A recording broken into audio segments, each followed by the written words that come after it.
ಕಳ್ಳತನ ಮಾಡೋರಿಗೆ ಕಳ್ಳತನದ ಬಗ್ಗೆ ಗೊತ್ತಿರುತ್ತೆ ಎಂದು ರಾಹುಲ್ ವಿರುದ್ಧ ಶೋಭಾ ಕಿಡಿಕಾರಿದ್ದಾರೆ. ಪಾಕ್ ಭೇಟಿ ತಾಯ್ನಾಡಿನ ಭಾವನೆ ಮೂಡಿಸಿತ್ತು ಎನ್ನುವ ಮೂಲಕ ಪಿತ್ರೋಡ ವಿವಾದಾತ್ಮಕ ಹೇಳಿಕೆ. ವಿಜಯಪುರದ ಕೆಂಚಮಲ್ಲನಹಳ್ಳಿಯ ನಿವಾಸಿ ತಮ್ಮ ಮನೆ ಬಾಗಿಲಿಗೆ ಸಿಎಂ ಚಿತ್ರ ಕೆತ್ತನೆ ಮಾಡಿಸಿದ್ದಾರೆ. ಎಲ್ಲವನ್ನು ನೋಡೋಣ ಕರ್ನಾಟಕ ಟಾಪ್ 20ಯಲ್ಲಿ. ಬೆಂಗಳೂರಿನ ರಸ್ತೆ ಗುಂಡಿಗಳ ಬಗ್ಗೆ ಭಾರೀ ಆಕ್ರೋಶ ವ್ಯಕ್ತಪಡಿಸಲಾಗುತ್ತಿದೆ. ಈ ಸಂಬಂಧ ಉದ್ಯಮಿಗಳು ಟ್ವೀಟ್ ಮಾಡಿ ಸರ್ಕಾರದ ವಿರುದ್ಧ ಕಿಡಿಕಾರಿದರು. ಡಿಸಿಎಂ ಡಿಕೆಶಿ ಉದ್ಯಮಿಗಳಿಂದ ಬ್ಲಾಕ್ ಮೇಲ್ ಹೇಳಿಕೆ ವಿಚಾರವಾಗಿ ಆಂಧ್ರ ಸಚಿವ ನಾರಾ ಲೋಕೇಶ್ ಟಾಂಗ್ ನೀಡಿದ್ದಾರೆ. ನಮ್ಮ ಜನರ ಕುಂದುಕೊರತೆ ವಿಚಾರಕ್ಕೆ ಬ್ಲಾಕ್ ಮೇಲ್ ಎನ್ನಲ್ಲ, ಕುಂದುಕೊರತೆಗಳನ್ನ ಬ್ಲಾಕ್ ಮೇಲ್ ಅಂತ ತಳ್ಳಿ ಹಾಕಲ್ಲ. ನಮ್ಮ ಜನರನ್ನ ಘನತೆಯಿಂದ ನಡೆಸಿಕೊಳ್ತೀವಿ, ಅವರ ಸಮಸ್ಯೆಗಳನ್ನ ಗಂಭೀರವಾಗಿ ಪರಿಗಣಿಸುತ್ತೇವೆ ಎಂದು ಡಿಕೆಶಿಗೆ ಟಾಂಗ್ ಕೊಟ್ಟಿದ್ದಾರೆ. ಇನ್ನು ಸರ್ಕಾರದ ವಿರುದ್ಧ ವಾಹನ ಸವಾರರು ಹಿಡಿ ಶಾಪ ಹಾಕ್ತಿದ್ರೆ ಇಲ್ಲೊಬ್ಳು ಪುಟಾಣಿ ಹುಡುಗಿ ರಸ್ತೆ ಸರಿ ಮಾಡುವಂತೆ ಸಿಎಂ ಡಿಸಿಎಂಗೆ ಮನವಿ ಮಾಡಿಕೊಂಡಿದ್ದಾಳೆ. ಅಂಕಲ್, ಬೇಗ ರೋಡ್ ಸರಿ ಮಾಡಿಸಿ, ಕಾರ್ನಲ್ಲಿ ಟ್ರಾಫಿಕ್ ನಲ್ಲಿ ಓಡಾಡೋದಕ್ಕೆ ಆಗ್ತಿಲ್ಲ, ಸ್ಕೂಲ್ಗೆ ಹೋಗಿ ಬರೋಕೆ ಕಷ್ಟ ಆಗುತ್ತೆ, ರೋಡ್ಗಳಲ್ಲಿರೋ ಗುಂಡಿಯಿಂದ ಮೈ ಕೈ ನೋವಾಗುವಂತೆ ಆಗಿದೆ, ಬೇಗ ರೋಡ್ ರೆಡಿ ಮಾಡಿಸಿ ಅಂಕಲ್ ಅಂತ ಸಿಎಂ ಡಿಸಿಎಂಗೆ ಮನವಿ ಮಾಡಿದ್ದಾಳೆ. ರೋಡ್ ಸರಿ ಇಲ್ಲ, ಫುಲ್ಲು ಜಾಮು, ಏನ್ ಮಾಡೋದು, 1 ಅವರ್ ಲೇಟ್ ಆಗುತ್ತೆ ನಮ್ಗೆ ಮನೆಗೆ ಹೋಗಕ್ಕೆ. ರೋಡ್ ಸರಿ ಇಲ್ಲ ಅಂಕಲ್, ಫುಲ್ ಹಳ್ಳದಿಡ್ಡ ಹೋಗಕ್ಕೆ ಆಗಲ್ಲ. ಡಿಕೆ ಸಾಹೇಬ್ರೆ, ನಂಗೆ ರೋಡ್ ಸರಿ ಮಾಡ್ಕೊಡಿ, ಟ್ರಾಫಿಕ್ ಜಾಸ್ತಿ ಆಗುತ್ತೆ, ಸ್ಕೂಲ್ಗೆ ಹೋಗಕ್ ತುಂಬಾ ಕಷ್ಟ ಆಗುತ್ತೆ. ಬೆಂಗಳೂರಿನಲ್ಲಿ ರಸ್ತೆ ಗುಂಡಿಗಳ ಸಮಸ್ಯೆ ಹೆಚ್ಚಾಗಿದೆ. ಮೊನ್ನೆಯಷ್ಟೇ ಬೆಂಗಳೂರು ಬಿಟ್ಟು ಹೋಗೋದಾಗಿ ಹೇಳಿದ ಬ್ಲಾಕ್ ಬಕ್ ವಿರುದ್ಧ ಡಿಸಿಎಂ ಡಿಕೆ ಶಿವಕುಮಾರ್ ಕೆಂಡ ಕಾರಿದ್ರು. ಬೆಂಗಳೂರು ಬಿಟ್ಟು ಹೋಗೋರು ಹೋಗ್ಲಿ ಅಂತ ಡಿಕೆ ಸಿಟ್ಟಾಗಿದ್ರು. ಡಿಸಿಎಂ ವರ್ತನೆಗೆ ಇದೀಗ ತೀವ್ರ ಆಕ್ರೋಶ ವ್ಯಕ್ತವಾಗಿದೆ. ಉಪಮುಖ್ಯಮಂತ್ರಿಗಳು ದರ್ಪ, ದೌಲತ್ತು, ಅಹಂಕಾರದಿಂದ ಮಾತನಾಡಬಾರದು ಅಂತ ಮಾಜಿ ಡಿಸಿಎಂ ಅಶ್ವಥ್ ನಾರಾಯಣ್ ಸಲಹೆ ಕೊಟ್ಟಿದ್ದಾರೆ. ಇನ್ನು ಉದ್ಯಮಿಗಳ ಸಮಸ್ಯೆ ಆಲಿಸಲು ಸಚಿವರು ಒಳಗೊಂಡ ಸ್ಪೆಷಲ್ ಟೀಮ್ ರಚಿಸೋಕೆ ಡಿಸಿಎಂ ಡಿಕೆ ಶಿವಕುಮಾರ್ ನಿರ್ಧಾರ ಮಾಡಿದ್ದಾರೆ ಎನ್ನಲಾಗಿದೆ.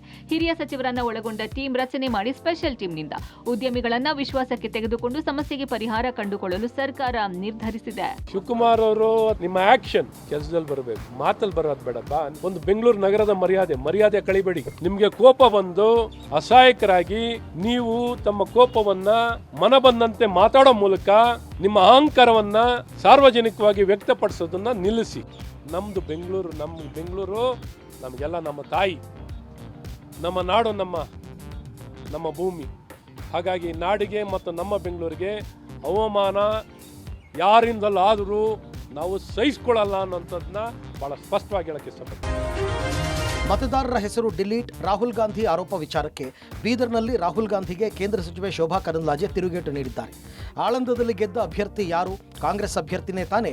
ಸಿದ್ದರಾಮಯ್ಯನವರ ವರುಣ ಕ್ಷೇತ್ರದಲ್ಲೂ ಮನೆ ನಂಬರ್ 00 ಇದ್ದು 20ರಿಂದ 25 ಮತದಾರರ ಪಟ್ಟಿ ನೋಡಿದರೆ ಈಗಲೂ 00 ಮನೆ ನಂಬರ್ ಇದೆ. ಮಹದೇವಪುರದಲ್ಲೂ ರಾಹುಲ್ ಗಾಂಧಿ ಆರೋಪ ಮಾಡಿದರು. ಬಾಡಿಗೆ ಮನೆಯಲ್ಲಿ ಇದ್ದವರು ಮನೆ ನಂಬರ್ ABCD ಅಂತ ಮಾಡಿರ್ತಾರೆ, ಮನೆ ನಂಬರ್ ಸರಿಯಾಗಿ ಫೀಡ್ ಆಗಿರಲ್ಲ, ಡೇಟಾ ಆಪರೇಟರ್ ಸರಿಯಾಗಿ ಫೀಡ್ ಮಾಡಿರಲ್ಲ ಅಂತ ಹೇಳಿದರು. ಲೋಕಸಭಾ ವಿಪಕ್ಷ ನಾಯಕರಾಗಿ ರಾಹುಲ್ ಗಾಂಧಿಗೆ ಸಾಮಾನ್ಯ ಜ್ಞಾನ ಇಲ್ವಾ? ಕಳ್ಳತನ ಮಾಡೋರಿಗೆ ಕಳ್ಳತನದ ಕುರಿತು ಗೊತ್ತಿರುತ್ತೆ, ಹೀಗಾಗಿ ರಾಹುಲ್ ಗಾಂಧಿ ಅವರನ್ನೇ ತಪಾಸಣೆ ಮಾಡಿದ್ರೆ ಎಲ್ಲವೂ ಗೊತ್ತಾಗುತ್ತೆ ಅಂತ ಕಿಡಿಕಾರದರು. ಆಳಂದದಲ್ಲಿ ಗೆದ್ದವರು ಕಾಂಗ್ರೆಸ್ ಅವರು. ಸಿದ್ದರಾಮಯ್ಯನವರ ಕ್ಷೇತ್ರ ವರುಣದಲ್ಲಿ ಕೂಡ ಮನೆ ನಂಬರ್ 00 ಇದೆ. ಯಾವಾಗ ಮನೆ ನಂಬರ್ ಸರಿಯಾಗಿ ಹಾಕೋದಿಲ್ಲ. ಇವತ್ತು ಬೆಂಗಳೂರು ಮಹದೇವಪುರದ್ದು ರಾಹುಲ್ ಗಾಂಧಿ ಅವರು ಹೇಳಿದ್ರು, ಹೋದಾಗ ಕಣ್ಣು ಬಂದಿದ್ದೇನೆ 100-200 ವೋಟ್ ಅಂತ ಹೇಳಿದ್ರು, ಅಲ್ಲಿ 4 ವೋಟರ್ಸ್ ಇದ್ರು.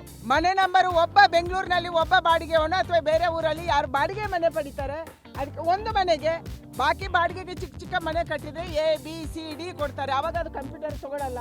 ಆ ಕಾರಣಕ್ಕಾಗಿ ಅಲ್ಲಿ 00 ಆಗ್ತಾರೆ. ಇದನ್ನ ರಾಹುಲ್ ಗಾಂಧಿ ಅವರು ಅರ್ಥ ಮಾಡ್ಕೊಳಕ್ ಆಗಿಲ್ಲ ಅಂತಂದ್ರೆ, ಸಾಮಾನ್ಯ ಜ್ಞಾನ ಇಷ್ಟು ಇಲ್ಲ ಅಂತಂದ್ರೆ ನಾವೇನ್ ಹೇಳುದು?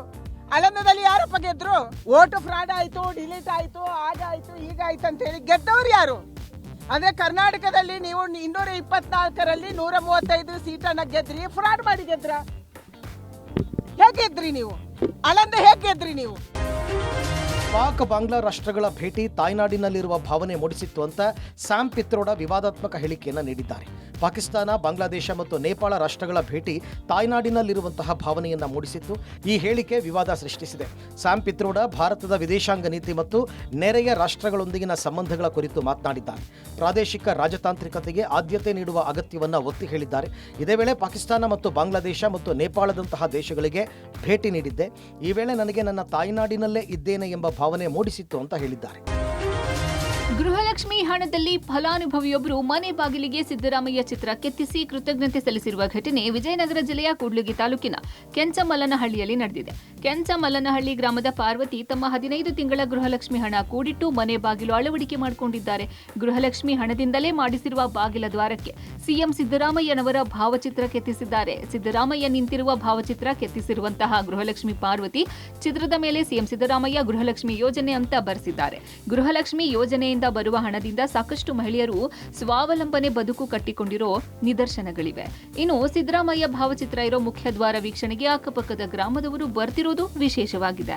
ಇದಕ್ಕೆ 35,000 ಅಂದ್ರೆ ನಿಮ್ಮೇನು ಗೃಹಲಕ್ಷ್ಮಿ ಯೋಜನೆ ಹಣ ಬಂತು ಅದನ್ನು ಇದಕ್ಕೆ ಉಪಯೋಗಿಸಿದಿರಿ. ಇದಕ್ಕೆ ನಿಮ್ಮ ಪತಿಯವರು ಎಲ್ಲ ಸಪೋರ್ಟ್ ಮಾಡಿದ್ರ ಅಥವಾ ಅವ್ರು ಸಪೋರ್ಟ್ ಮಾಡಿದ್ರು. ಪಂಚ ಗ್ಯಾರಂಟಿ ಯೋಜನೆಯಿಂದ ನಮಗೆ ಬಹಳ ಅನುಕೂಲ ಆಗಿದೆ. ಕಾಂಗ್ರೆಸ್ ಸರ್ಕಾರ ಬಂದಿಂದ ಗ್ಯಾರಂಟಿ ಯೋಜನೆಯಿಂದ ಅನುಕೂಲ ಆಗಿದೆ. ಆ ಗೃಹಲಕ್ಷ್ಮಿ ಯೋಜನೆ ದುಡ್ಡನ್ನು ನಾವು ಎದಕ್ಕೆ ಬಳಸಿದೆ. ಹಾಗೆ 15 ತಿಂಗಳು ಇಟ್ಕೊಂಡು ಅವನ ಕಡೆಯಿಂದ ಈ ಡೋರನ್ನು ನಾನು ಮಾಡಿಸಿದ್ದೀನಿ. ಕಾಂಗ್ರೆಸ್ ಸರ್ಕಾರಕ್ಕೆ ಕೃತಜ್ಞತೆಯನ್ನು ಹೇಳ್ತೀನಿ. ಕೆಎಂಎಫ್ ಗ್ರಾಹಕರಿಗೆ ಕೇಂದ್ರ ಸರ್ಕಾರ ಸಿಹಿ ಸುದ್ದಿಯೊಂದನ್ನು ನೀಡಿದೆ. ನೂತನ ಜಿಎಸ್ಟಿ ಇಳಿಕೆ ಹಿನ್ನೆಲೆ ಕೆಲ ಉತ್ಪನ್ನಗಳ ಬೆಲೆಯಲ್ಲಿ ಇಳಿಕೆ ಮಾಡಲಾಗಿದೆ. ಹೀಗಾಗಿ ಸೋಮವಾರದಿಂದಲೇ ನಂದಿನಿ ಉತ್ಪನ್ನಗಳ ದರ ಇಳಿಕೆಯಾಗಲಿದೆ. ಜಿಎಸ್ಟಿ ದರ 12% 5% ಇಳಿಕೆ ಮತ್ತು ಕೆಲ ಉತ್ಪನ್ನಗಳ 5% 0% ಕೇಂದ್ರ ಸರ್ಕಾರ ತಂದಿದೆ. ಹೀಗಾಗಿ ಸೆಪ್ಟೆಂಬರ್ 22ರಿಂದ ನಂದಿನಿ ಉತ್ಪನ್ನಗಳ ಇಳಿಕೆಗೆ ಕೆಎಂಎಫ್ ನಿರ್ಧಾರ ಮಾಡಿದೆ. ತುಪ್ಪ, ಬೆಣ್ಣೆ, ಚೀಸ್ ಸೇರಿ ವಿವಿಧ ಉತ್ಪನ್ನ ದರ ಇಳಿಕೆಯಾಗಲಿದೆ. ಹಾಲು, ಮೊಸರು ಬೆಲೆಯಲ್ಲಿ ಯಾವುದೇ ಬದಲಾವಣೆ ಇರೋದಿಲ್ಲ.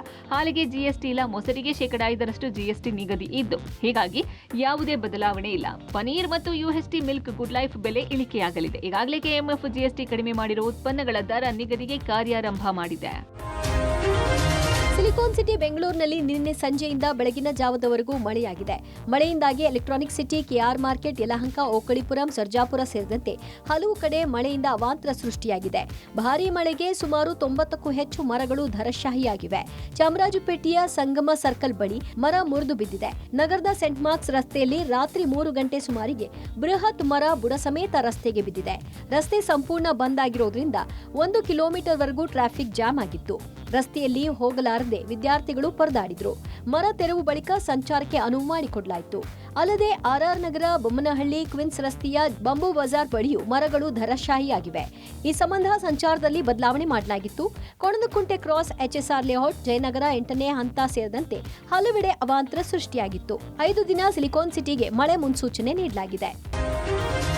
ವಿಜಯಪುರ ಜಿಲ್ಲೆಯಲ್ಲಿ ಧಾರಾಕಾರ ಮಳೆಯಿಂದಾಗಿ ಭೀಮಾ ನದಿ ಉಕ್ಕಿ ಹರಿತಾ ಇದೆ. ಇದರಿಂದಾಗಿ ಚಡಚಣ ಸಮೀಪದ ಹಿಂಗಣಿ, ಬರಗುಡಿ ರಸ್ತೆ ಗ್ರಾಮಗಳ ಸಂಪರ್ಕ ಸಂಪೂರ್ಣ ಬಂದಾಗಿದೆ. ಭೀಮಾ ನದಿಗೆ ಮಹಾರಾಷ್ಟ್ರದ ಉಜನಿ ಜಲಾಶಯದಿಂದ 1 ಲಕ್ಷ ಕ್ಯೂಸೆಕ್ ನೀರು ಬಿಡುಗಡೆ ಮಾಡಲಾಗಿದೆ. ಹೀಗಾಗಿ ಹಿಂಗಣಿ, ಆಳಗಿ ನಡುವಿನ ಬ್ರಿಡ್ಜ್ ಕಮ್ ಬಂದಾರ ಕೂಡ ನೀರಿನಲ್ಲಿ ಮುಳುಗಡೆಯಾಗಿದೆ. ಭಾರೀ ಮಳೆಯಿಂದಾಗಿ ಚಡಚಣ ಪಟ್ಟಣದ ಬೋರಿಹಳ್ಳ ಹಾಗೂ ಜೀರಂಕಲಗಿ ಹಳ್ಳ ತುಂಬಿ ಹರಿತಾ ಇವೆ. ದೇವರ ನಿಂಬರಗಿ ಗ್ರಾಮದಿಂದ ವಿಜಯಪುರಕ್ಕೆ ಸಂಪರ್ಕ ಕಲ್ಪಿಸುವ ರಸ್ತೆಯ ಸಂಪರ್ಕ ಬಂದಾಗಿದೆ. ಗಡಿ ಅಂಚಿನಲ್ಲಿರುವ ಗ್ರಾಮಗಳ ಕೆರೆ ಕಟ್ಟೆಗಳು ತುಂಬಿ ರಸ್ತೆಗಳು ಸಂಪೂರ್ಣ ಜಲಾವೃತವಾಗಿವೆ. ಹೊಲ ಗದ್ದೆಗಳಿಗೆ ನೀರು ನುಗ್ಗಿ ಅಪಾರ ಪ್ರಮಾಣದಲ್ಲಿ ಬೆಳೆ ಹಾನಿಯಾಗಿವೆ. ವಾಣಿಜ್ಯ ಬೆಳೆಗಳಾದ ಪಪ್ಪಾಯಿ, ತೊಗರಿ, ಉದ್ದು, ಹೆಸರು ಬೆಳೆಗಳು ಹಾಳಾಗಿವೆ. ಸರ್ಕಾರ ಈ ರಸ್ತೆ ಅಭಿವೃದ್ಧಿಪಡಿಸುವುದರ ಜೊತೆಗೆ ಪರಿಹಾರ ಘೋಷಣೆ ಮಾಡಬೇಕು ಎಂದು ರೈತರು ಒತ್ತಾಯಿಸಿದ್ದಾರೆ.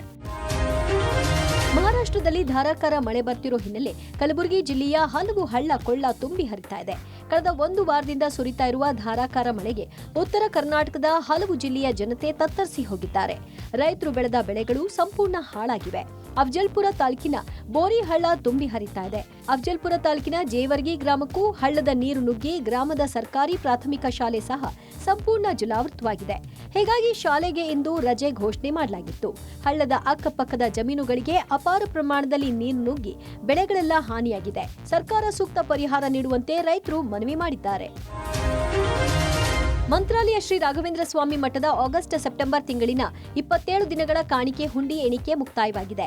ಕಳೆದ 27 ದಿನದಲ್ಲಿ 3,50,17,143 ರೂಪಾಯಿ ಕಾಣಿಕೆ ಸಂಗ್ರಹವಾಗಿದೆ. ಆಗಸ್ಟ್ ಸೆಪ್ಟೆಂಬರ್ ತಿಂಗಳಲ್ಲಿ ಮಂತ್ರಾಲಯ ಮಠಕ್ಕೆ ಕೋಟ್ಯಾಂತರ ರೂಪಾಯಿ ಕಾಣಿಕೆ ಹರಿದು ಬಂದಿದ್ದು, ಸಂಗ್ರಹವಾದ ಕಾಣಿಕೆಯಲ್ಲಿ 3,30,12,143 ರೂಪಾಯಿ ಕರೆನ್ಸಿ ನೋಟುಗಳು, 11,05,000 ರೂಪಾಯಿ ನಾಣ್ಯಗಳು ಸಂಗ್ರಹವಾಗಿದೆ. ಇನ್ನು 138 ಗ್ರಾಂ ಚಿನ್ನ, 900 1,550 ಗ್ರಾಂ ಬೆಳ್ಳಿ ಕಾಣಿಕೆ ರೂಪದಲ್ಲಿ ಬಂದಿದೆ.